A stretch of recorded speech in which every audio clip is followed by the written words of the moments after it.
welcome to Tub Talks with Damon. My special guest today is Crehan Higgins.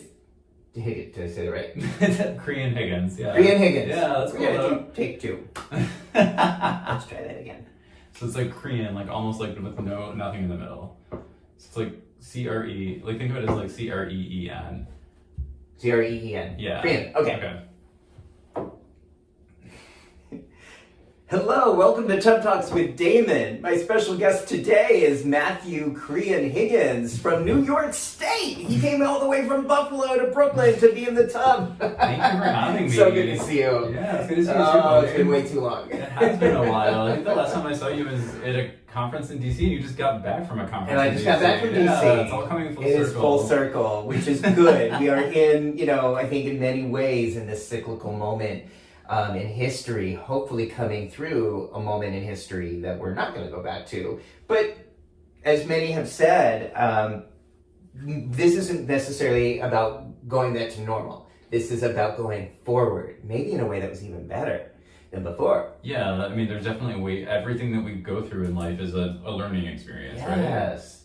So we are going to talk about PrEP on today's episode of Tub Talks. But before we do, I want to ask you, tell me, Matthew, what do you like most about your body? Well, and why does that question make you cringe? So I think like a lot of like gay, bisexual people, I mean, that's people in general, like I think body image is hard, and I think we all see ourselves harder than the world sees us. So, and I think growing up, like we compare, even as adults, we compare ourselves to magazines and Instagram and all of that. But I guess like the part of my body I like the most is I'm a runner and a biker, and so I have very strong upper legs, which I feel very proud of all the time. And as I get older and older and older, I feel like my shorts get shorter and shorter and shorter. Nice. So like I thought, like when I got in my 40s, it would be time to like wear just like long pants all the time. But now it's like 3-inch inseams. Wow. Okay, so you feel like more like showing off and being like lower shiny. body, I guess. Yeah, right. Yeah. I think if you work hard for it, it's it's worth showing it off. Like showing it off. Look, we got they're right here. They are worth showing off. They're really cool. They're very strong. Wow, that's good to hear. I love. I asked that question because it does go against so much of the conjecture that's typical. Yeah, that's it right. makes us Talk think about a what you certain like way. about your right. body. And if I were to ask you what you don't like about your body, which I'm not going to do, but yeah, if I did, you and all my guests would probably be able to fill up all 20 minutes with that. So I really want to change that dialogue. Yeah, do people usually giggle or laugh or get nervous when you ask that? Yeah, and I guess I've watched these videos before and not even noticed that people have that reaction. Well, it's the one question, spoiler alert, it's the one question that I ask ahead of time. The rest of the questions I don't, but it's the one question I do because the first interview I didn't prepare the person, and they just were at a loss and they were uncomfortable, and I don't want people to be uncomfortable in my tub. Sure. So I prepare because it's kind of an unusual question, and again, it goes against the grain of what we're brainwashed into thinking about our bodies and about other people's bodies. Yeah, and then even when you know the question is coming, it still comes as like, oh gosh, how am I going to possibly talk about this? Yes. Good. Good. All right, and I hope everyone's thinking about this in their bathtubs with their friends, or wherever you hang out with your friends to ask these questions. Find something you like about your body. It's very liberating. And enjoy and show it off. And tell people about it. Take a tub and show it. Now, let's talk about PrEP. Okay. Because speaking about going forward in a way that hasn't really been done before historically, there's just been so many, well, I guess with PrEP it's been back and forth quite a lot over the last 10 years. Yeah. But let's talk about PrEP. First of all, can you explain, for those who don't know, it's okay if you don't know, what is PrEP? So PrEP is the concept of taking medication. It was developed for HIV treatment as a prevention method. So it's like looking at medication that was really old by the time people were really looking at it and finding out if it could effectively do something different. Right, and that part is important, that these meds have been around for a long, well, at least the first one had been around for quite a while, so there was already a lot of data to show how relatively safe it was to be used. So we knew that. And then the newer one, Descovy, again, there was a lot of data, first of all, that showed, what the risks are. But so that these weren't just new drugs somebody pulled out of a factory that experimented on us. They were well established and approved ahead of time. And being used for people living with HIV for a really long time, effectively. Right. So that's, in addition to going through the research process, there was all of that time to know that too. Right. And you chose to use PrEP when? Probably about 6 years ago, which was like kind of late into it compared to other people, but I mean, it was the type of thing where I've worked in sexual health for a long time, and like initially when we were hearing about that, it was scary to me to think about how much things were going to change, and to be feeling in a notion that things were going better than they actually were, if that makes sense. And so when I think back to like the days before there was PrEP, there was like a notion that like all gay and bisexual men probably know that they have to use condoms all the time, and that was a very accepted notion amongst a large part of the population for a while. And I think that allowed a lot of us who were working in sexual health at the time to think like, well, that's really all we need, and it's working fine, even though it wasn't really working all that fine. So I think it took some time to really kind of get used to the idea that like you could do something different, and that just because the decisions that you had made forever didn't mean you had to keep doing that, especially if there was something else that you could do. Right.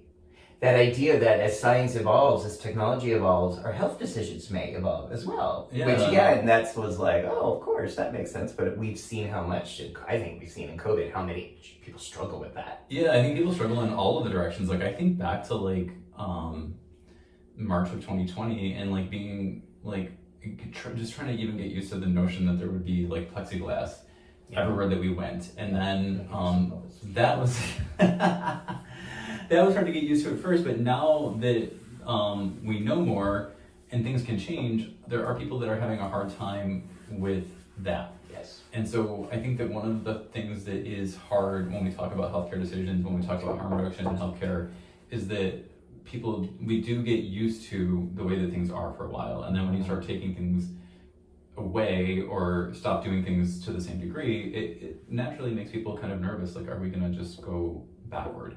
Right. And I think people fear change. This is what I've learned. That even good change, even happy change. If we cured HIV tomorrow, there would be resistance to that. Yeah, there'd be at least nervousness about whether it was true, whether it was really going to work. And it's hard to change your thinking even when you're excited about it. How did you decide to use PrEP? I think, gosh, it feels like such a long time ago that it's almost hard to like say what the decision point was, but I think it was like the knowledge that the world was changing, the way that people in general were interacting was changing, and like there came a point, I think, where it was like it almost felt silly not to, if that makes sense. Like it was not something that I was like very, very actively thinking about for myself, especially because I felt at the time, for reasons that are too long for a short story, I felt, like a pretty like low opportunity for HIV person at the time, and so like it wasn't super on my personal radar. But there came a point where it just made more sense to be on than to not be, and to be availing myself of what was available. Okay, to give yourself the opportunity to have protection, and to just know that you have it, whether you need it every day, but just to know that it's there, that you are taking. What did that feel like? Like, what did that offer to you to use PrEP in that way at that time? I think for so many of us, I'll be 42 soon. So like I think of myself as like a person who, like, my adult life came in like what would be considered the HIV treatment era. So like by the time that I was like a sexually active person, by the time that I was like involved in any kind of a social scene, we were already to the point where we knew that if a person were to become HIV positive, that there was treatment that was effective for them. And so I am like of an era that like that was a reality for, but also of an era that like every sexual health message we got was still very, very conservative, very much about like, don't do this instead, avoid this. Even like there would be like notion of like, is it possible to choose potential partners based on status and things like that? And so I think of people who are younger now, like they know that almost as like a history. Like I don't think that there are no young people who think that way, but it's not, I don't think, as prevalent a thought as it was, at least when I was young, which, feels like a long time ago now. Yeah. It is so different, and like you said, things change. I think there's some people who think about PrEP like they would wearing a seatbelt in a car, or wearing sunscreen when they go to the beach.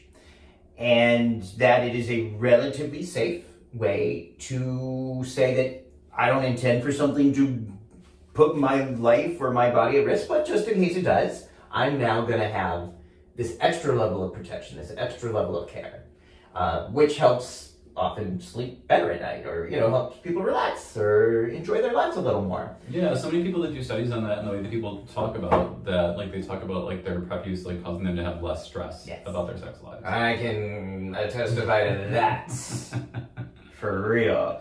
I mean, a lot of my 20s and 30s in the 90s and zeros were, like waking up at night with swollen lips, sore throat, wet sheets, actively scanning my body for spots, thinking, oh my god, this is it. This is it. I am becoming positive. Yeah, which is scanning your body for spots, that's like a way fatalistic, way fast forwarded notion of this is what's going to happen, especially if you've been tested recently. But that's the way that people That's how it was, though. Yeah. That's how it was. And it wasn't until I started using PrEP that I even realized what a toll that was taking. Yeah, that's lost time. That's lost sleep. It's also kind of a mid-level stress that's happening all the time, and so that's causing, I don't know what it causes, but it's not a good feeling. It doesn't make you feel happy about something that you could otherwise be excited about. Right, and I didn't even know that till I turned 41.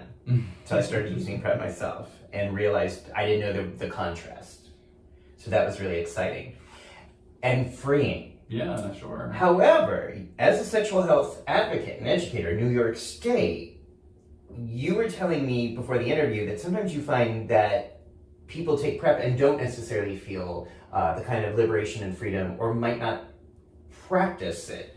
Tell me more. Let's talk about that. I think that there are not, and it's not exclusively, but there are still a lot of, I think, PrEP users who will still be status sorting, sort of saying I am only interested in other people who are on PrEP. I think it's safer, and something that we've known for a long time is that HIV positive people who are undetectable can't transmit it, and that is, that's really revolutionary, but we don't hear about it as much. And I think that for a lot of people, PrEP feels like the new thing. We have more knowledge about what undetectable means than we used to have, but the concept of being undetectable isn't new. People have talked for a long time about if a person's viral load was lower, there was less chance. But now we really, really know that. Yeah. And so something I sort of challenge people about, if I'm talking to someone in my daily work, or if I was talking to someone even in a social sphere, is if you were choosing your partners based on status only, to me, I could make a case that the person who's telling you that they're undetectable is probably actually the safest choice, because we know that they are really actively thinking about that. They have developed the comfort against all odds, against a lot of barrier to that, to being able to say that out loud. And so it's not a guarantee, but it's an indicator of this is a person who is really taking care of their stuff, and also they're probably less likely to go off their medication than a PrEP user would be. And so there is a level of consistency that tends to be there, in a way that I think when a person says they're undetectable, that is the same to me as saying that they're a PrEP user. So let me clarify. Sure. Let's say I'm on Scruff. I don't really like the other one. And this guy I'm talking to says, I'm negative, you don't have to worry, everything's good. And I'm on PrEP, so you don't have to worry. So I'm talking to this guy, but then another guy who is living with HIV, taking their meds consistently, consistently having an undetectable viral load. Both of those people are pretty much on the spectrum of zero as far as risk, but who is more likely to not know that they're transmitting HIV? Who is more likely? We got a guy who says, I'm negative and I'm on PrEP, so everything's fine. And then we have a guy who's living with HIV who's been undetectable. To me, the undetectable person, I would feel a bit more confident that they really knew what was going on, because it's not, this isn't scientific information I'm talking about. This is just experience of talking to people. By the time a person is able to say that out loud, and I'm not saying that people are not strong enough to do it, but there's a lot of reasons that the social sphere makes it difficult to do that. So by the time a person has gained the autonomy to do that, they're pretty committed to what they are doing. And so, we only know what people tell us. We only can go on what we're being told. But to me, by the time a person is really saying that, they're pretty committed to it, and they're ready to share it. And they're also, I find that people who are more likely to talk about that are also are kind of embracing, I think, in the way that PrEP users are, this notion that we can think about these things differently, and so we have to think about these things differently. Yeah. And so, I mean, I did not invent this concept, but like I hope for like a world someday where everyone could see like the notion that like if we all were to find out what our HIV status was, and we all had access and ability and the opportunity to either start HIV treatment or start pre-exposure prophylaxis, we wouldn't have to be like talking about people's statuses in a social sphere at all. But we're not there yet. Like we're not at all there yet. So that term, I think, is sometimes referred to as status neutral care. Yeah. Right. And status neutral like socialization too. Yes. Beautifully stated. Okay, so to the point earlier, it is so even the CDC now finally does also support that idea that undetectable is 100%.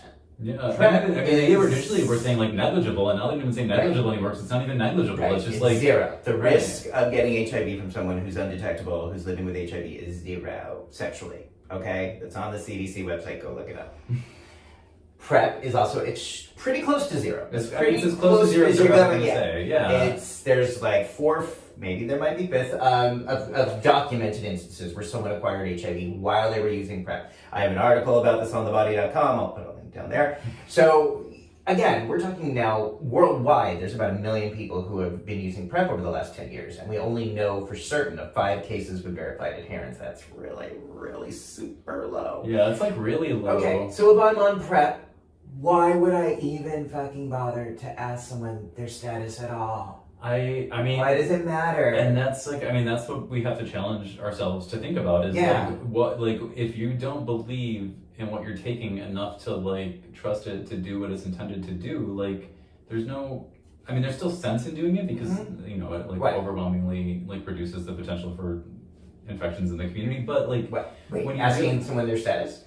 No. Like being on PrEP. Like what I'm saying is like, I was about to say like, why do something if you don't believe in it? And I'm like, well, but I mean, keep doing it because like science works. Right? Even if you don't believe in it. The COVID vaccines work even if people don't believe in it. PrEP works even if people don't believe in it. It still works. That's the great thing about science. Yay. So what I'm saying is when people get like stuck and like asking people their status, what I hear is that they don't feel as confident in what they're taking or in their like the reasoning for taking it, because they're still like controlling for that in other ways when they are like engaging in something that is already controlling. And what's the problem with doing that? What's the problem with serosorting? It excludes people. It makes people feel like they're not part of. You're excluding yourself from opportunity too. Yes. Like it's not a way to.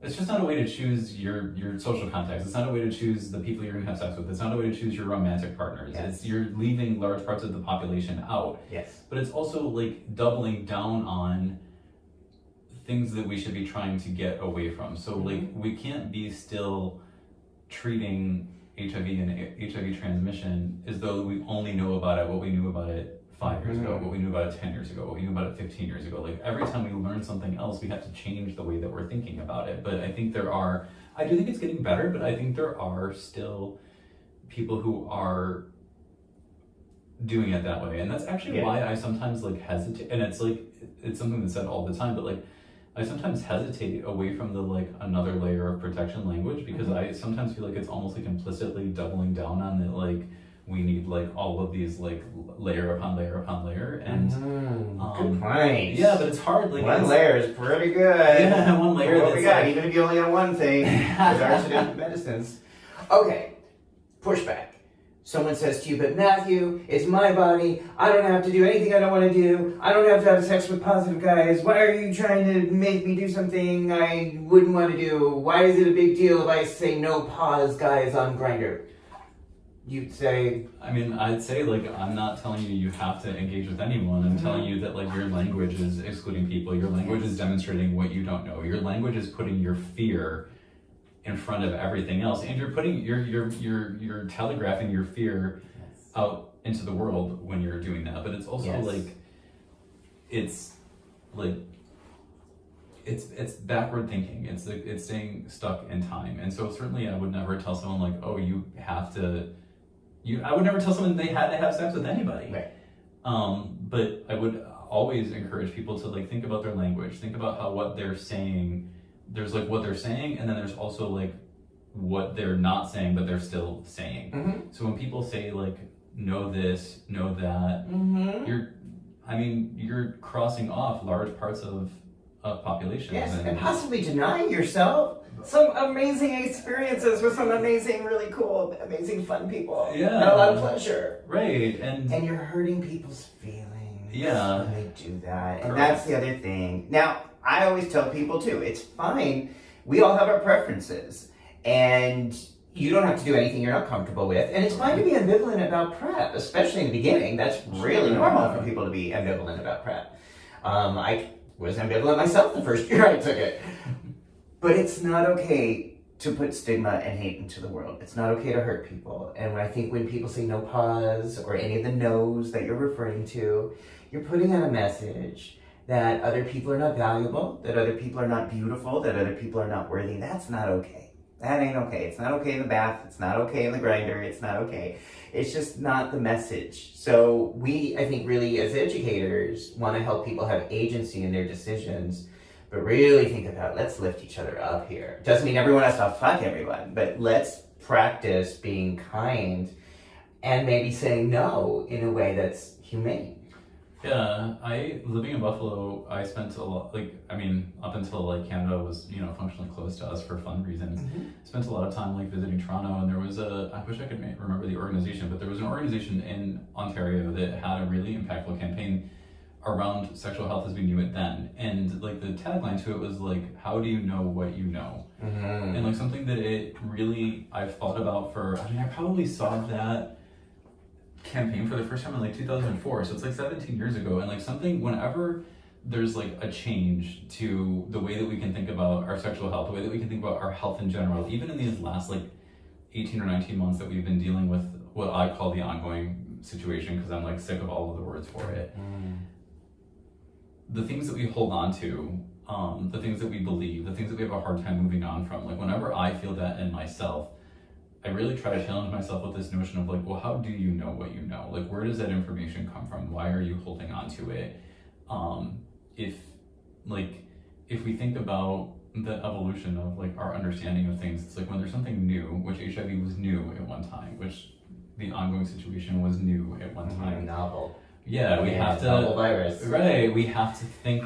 We have to treat the situation like we don't know anything. Yeah. And so that results in putting up a whole lot of guardrails. But I think that like we've seen in a short amount of time, like something that we've seen in sexual health over a long amount of time, which is that it's hard for people to let go of their guardrails. And so sometimes when you're talking to a PrEP user or just a person who believes themselves to be HIV negative, whether they're on PrEP or not, and they say things like that, it usually comes with like some notion of like, well, I'm not a bad person, I just want to be as safe as possible. And it's like, well, but you can be as safe as possible in a way that is more inclusive, in a way that recognizes and acknowledges the science of all that we've learned, and also in a way that like honors the past. And like, we talk about our history as gay and bisexual people, as men who have sex with men, as any of the things that has been called over time.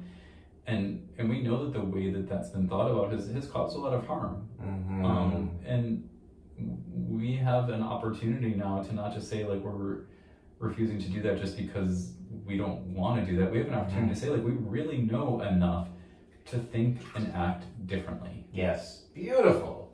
And we do not have to perpetuate stigma. Right. All of us, pretty much everyone watching this, at some point has been the recipient of stigma and knows it doesn't feel good. And, we don't have to perpetuate that in our lives. And if we do accidentally, which we're going to do because none of us are perfect, and we all use language that can be hurtful, and some of that we can't control. But if someone gives you that feedback, listen. Before you say, no, I'm not transphobic. Listen. Just listen. Think about it.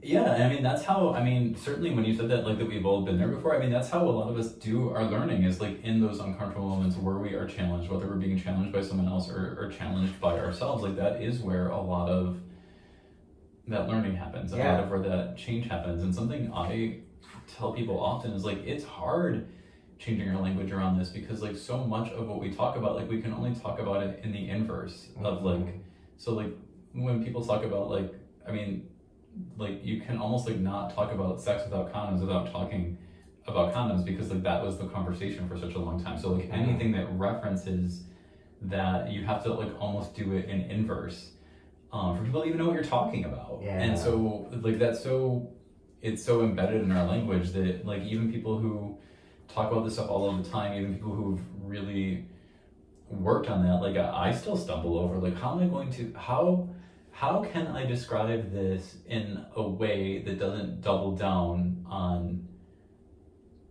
like what we're trying to move away from. Yeah. I was like talking to a group of PA students probably about a month or so ago, and I mean, I don't even like saying it, so I'm not going to say it, but there's like something when you're talking about like the history of HIV that like I know that like within a certain amount of time someone's going to say it's not this anymore. And like something I tell people is like it's, you know, which is like death sentence language. And like something I tell people is, and now here we are saying it because you almost like, well, I mean, I suppose we didn't have to, but what I was saying is like if you go to talk to like a general audience, like someone in the audience will say that phrase. It's no longer that. And like it's something like now I'm mentioning it here, but only to say like those are the type of things that we do need to let go of, because it is, you know, in some ways that's still in our minds. We're still thinking that way when we feel a need to like say that it's not. Yeah. So my workaround with the serosorting issue is the same today that it was when I started having sex in 1989. So it's 33 years of bottoming out there. And back in 1989, we really didn't have adequate HIV testing. We had testing, but it was a blood test that would only tell you what your status was 6 months earlier. Oh, right. The window period was that long. Right. Yeah. It was probably had to wait several weeks. You had to wait 2 weeks or more. Yeah. And so you only were getting results telling you what your HIV status was 6 months and 2 weeks ago. Yeah. Which is really not accurate if you're a sexually active person. Right. So we were taught, when I entered the field, what we taught, what I still recommend today is like, I have never asked a partner, ever, what his HIV status is. Ever. Because you know what? It doesn't matter. It doesn't inform my decisions. It doesn't make any difference to me as a bottom what I'm going to do to protect myself. Whether someone says they're positive or negative, it makes absolutely no difference. Why even have the conversation? Why even ask? I've never asked anybody. And also, like we said, never. Wow. And like, what? You're the most evolved thinker, probably. I would never. I can't, because there was no reason, and there still is no reason to. Yeah, now, I wish I could say I never did, but I'm sure I did when I was younger. And I unfortunately, I think a lot of what you're hearing with the serosorting is messaging that's been put out by HIV communities as long as for the last 40 years. It's like, well, that's how you protect yourself, is by asking somebody a question. Well, 1989, it wasn't even an effective question because nobody knew. So why? I just remember thinking, why even ask? It doesn't matter. Back then, bottoming meant condoms only. Like, literally, it was life or death. Oh, sure. So for me, it was literally condoms only. And then as time has progressed, I use PrEP. I don't use condoms. Been latex-free for almost 9 years. And that's my decision. That is something I take a pill every day, almost every day, but consistently to keep the levels in my body. And that's my decision. So why even ask a partner their HIV status? Now, with a lot of the apps, people disclose, and that's fine. If people want to do that. But I don't even look half the time. It's like if somebody's hot, and they're attractive. And they're attracted to you. And they're attracted to me, and they're into topping, that's good enough for me. It's like, we're good to go. I don't even bother to read the rest of it, and I don't give a shit. Like, why would I bother? Yeah. Because either they're gonna say, on most apps, like you said, if people are living with HIV, typically, for the most part, it means they're aware and they have access to medications, which means they can't transmit HIV anyway. Mm-hmm. Or they're going to say they're negative, and either they're negative and saying they're on PrEP, or they say they're negative and they're not on PrEP. And why the fuck do I care? I don't care. I don't. And because of PrEP, and before PrEP, because of condoms, I don't have to care. So I don't ask that question. I can't see why anybody would. It doesn't matter. I believe, this is my own beliefs, we are 100% responsible for our sexual health. I believe that too. And it's not a discussion worth having. And to me, it's just an unsexy question. It's like, hey, we're getting it on and things are getting hot and heavy. And suddenly I'm going to stop and say, hey, what's your status? Like, what the, why? It's so ridiculous. That is my opinion. Yeah. Any agreement or disagreement, thoughts? No, I do agree. I think that when apps put that there, I do think it's helpful for people. There are people for whom disclosing their own status is important. Sure, which is wonderful. Yeah. If they want to, if they consent. Yeah. Right. And so I do think it's there for that. Like, I do think the intent behind it is good, but I do agree with you that, like, if you... I like the way I word it, which I probably said earlier, is like I envision like a notion that like if I know what's going on with me and I know that I'm doing whatever I need to do for me to feel comfortable, then those other questions are not important. At the same time, I respect that for some people making those disclosures is important. But I think something when you look at the choices that the applications and stuff give you, they are fairly binary. They're like there's like a little bit of like you can like include that you're undetectable if you're HIV positive, but there's not like an opportunity, like except for just not answering the question, there's not really an opportunity to just say that your status is neutral. And I do think that like it would be good if we could eventually get to that point. And so something that I try to encourage people to be, it's hard though, because like people are so likely to want to know like, well, what are you really? But like I try to encourage people if they can to like embrace the notion of being a person that doesn't need to ask and doesn't necessarily need to disclose if they don't want to. I didn't used to disclose either. Like, if somebody would ask me, this was before social app, so if we were in a bar or a club and somebody would ask me, I wouldn't tell them because it's like none of their business. And I said to them what I just said to you, it's up to you to decide, make your sexual health decisions, not based on what I tell you in a bar when I'm getting hard and really enjoying this. It's like, you make your own, and I lost chances to play that way, but I still will not do it. People make an assumption that you're unsafe somehow if you don't want to answer that question. Right. Yeah. And then, people were assuming that I was living with HIV, which is stigmatizing, but it's like, I'm still not going to participate and enable that bullshit. Now with PrEP, I was very public, so everybody kind of knows. Everyone knows my situation. You're like the most well-known PrEP user in the world, I think, right? I don't know. But it's like that was a try. I was like, well, I've never addressed this publicly. I've never talked about my status. So but then I decided it was worth it. Yeah, but when I think about that though, Damon, like you were, I remember like long before I met you in person, like a lot of people had an awareness of you because you were like on the front end of doing that. So it is interesting, like in the hindsight of like 9 years later, like realizing that before that you were a person who was about not disclosing status because like what that work did though was like give people, I think like something that I think about a lot is like when we think about our healthcare decisions, we can know all of the facts, we can know all of the stuff, but like I do think being able to talk to someone or hear someone's actual experience is a deciding factor for a lot of people. So like this is something I'm like sort of learning about you today, is that like you didn't even talk about status before you like, I guess you were sort of forced into talking about status for the notion of, or for the purpose, I guess, of like telling people that they had other options that they could exercise. Yeah. And like, so that's interesting that like you became like the very most open about your status, but really not for like really for more of like a movement reason than for like a personal reason. It was, the irony of talking about condoms nonstop for 20 years and then being known as the poster boy for bareback sex. But, God works in funny ways, so I just go with the energy. But it was God weird. closes a door, he opens a window somewhere, they say. It was weird, it was funny, but I just went with it. But again, it was just that idea of, that experience, that when we're out about PrEP, that helps other people learn and hopefully learn and understand the science so that they can resolve that ambivalence in a way that doesn't result in stigmatizing or hurting other people. And I think you're doing that. I know you're doing that in New York State. And I think a lot of people watching this who are very open about using PrEP and using U equals U are out there doing that as well in their communities, in their bars, on their bathtubs. It's like making that difference. But again, the other thing, the other thing that drives me a little, it just is so illogical is so are you drug and disease free? Sure, yeah. It's no, dude, I'm not drug and disease free. I've got, all this gonorrhea, dripping out, so come and get it. It's like, what are people going to say to that? People are going to say, yes, man, I've got all this syphilis in my body, so let's get it on. It's like, no, they're always going to say no to that question. So it's like, why do you even ask? Yeah. Be proactive with your sexual health, people. Don't rely on anybody else. And that's something I encourage people to think about a lot is a more effective thing, if you're really concerned about those things, is to really be on top of your own sexual health, is to be frequently tested for anything that you may have come in contact with, and to just know that like things happen in the interim. You know, like there's lots of things that people don't experience symptoms for, and they're not like something that is so like a part of this conversation almost all the time is like, well, who gave what to who?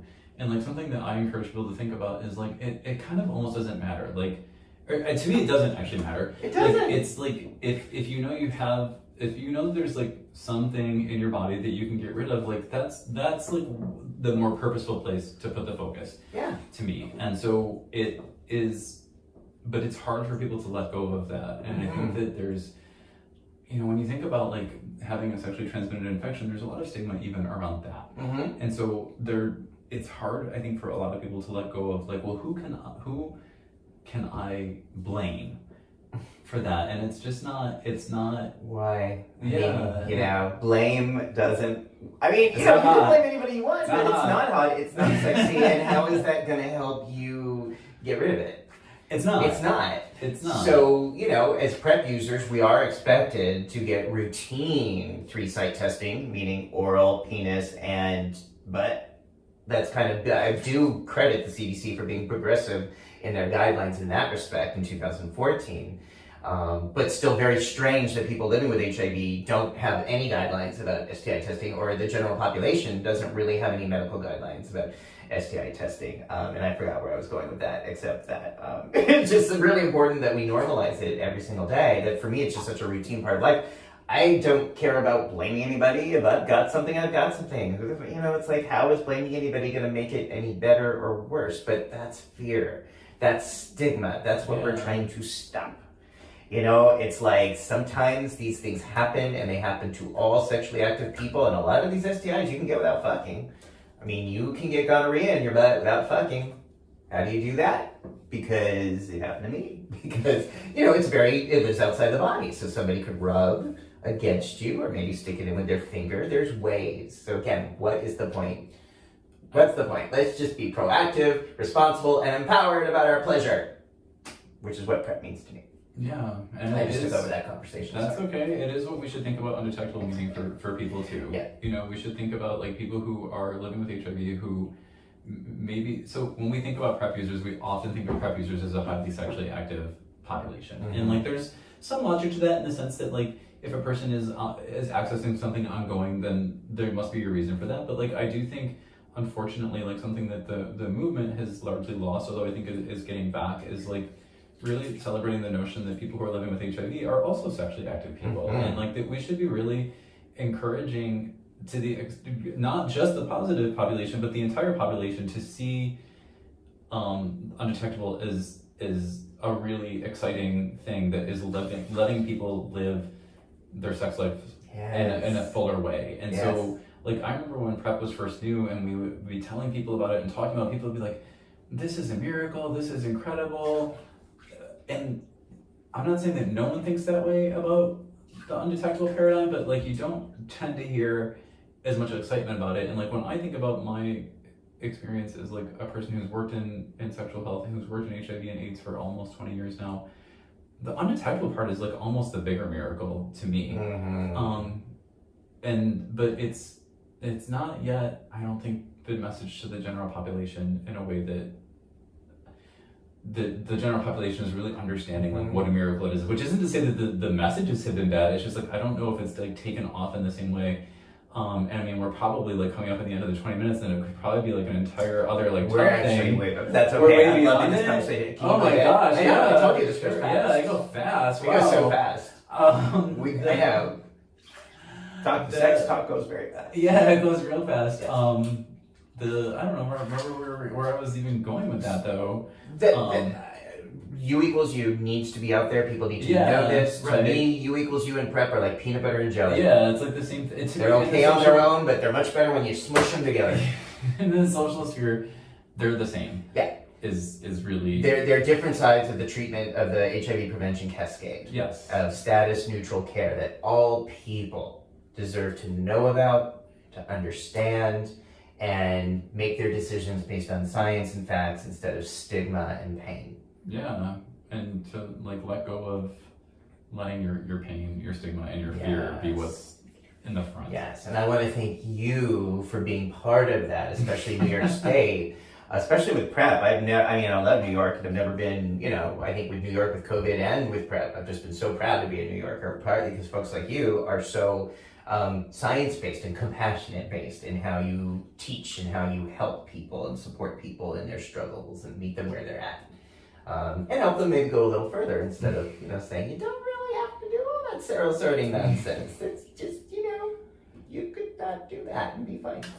It's, like, when I think about serosorting, it reminds me of a Joni Mitchell lyric, and she talks about, like, all you're protecting is just a borderline. Ooh! It's like, all right. It's all you're protecting. It's all you're protecting. It's just, I don't know if that's the exact wording, but, like, that's the only thing you're protecting is your borderline. This is fair. All right, folks. Thank you so much for watching. I feel so squeaky, like clean and bubbly now. Keep it clean. That's a joke. That's a joke because we're in the tub. Okay.